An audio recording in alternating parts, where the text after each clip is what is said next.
ISKCON সদস্যদের বাধায় ৩ দিন ধরে মৌলভীবাজারের কুলাউড়ার চাতলাপুর শুল্ক স্টেশন দিয়ে ভারতের সঙ্গে আমদানি ও রপ্তানি সহ সব ধরনের বাণিজ্যিক কার্যক্রম বন্ধ রয়েছে।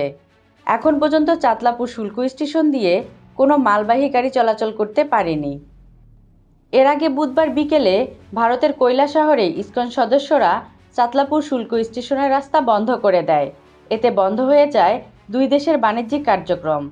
বন্ধের কারণে 2 দিন ধরে প্রায় 1.5 কোটি টাকার মালামাল আটকে যায়। এতে বাংলাদেশি ব্যবসায়ীরাও ক্ষতির মুখে পড়েছেন। চাতলাপুর এলসি স্টেশনে ব্যবসায়ী সমিতির সেক্রেটারি জানান, বুধবার থেকে আমদানি রপ্তানি বন্ধ থাকায় প্রায় 1.5 কোটি টাকার মালামাল আটকে রয়েছে। ভারতে অনেক মাছসহ কাঁচা পণ্য পাঠানো হতো, কিন্তু হঠাৎ করেই বন্ধ হয়ে যাওয়ায় আমরা ক্ষতির সম্মুখীন হয়ে পড়েছি। তিনি আরও জানান, বুধবার হঠাৎ করেই ভারতের ইসকন সদস্যরা বিক্ষোভ করে, সেখানে তাদের পতাকা বেঁধে দেন। এতে বাংলাদেশ থেকে মালবাহী গাড়ি চলাচল বন্ধ রয়েছে। একই সঙ্গে ভারত থেকেও কোনো মালামাল আসছে না। আমরা চাতলাপুর শুল্ক স্টেশন কর্তৃপক্ষের সঙ্গে কথা বলেছি। সংশ্লিষ্টরা জানিয়েছেন, বিষয়টি নিয়ে দুই দেশের মধ্যে আলোচনা চলছে।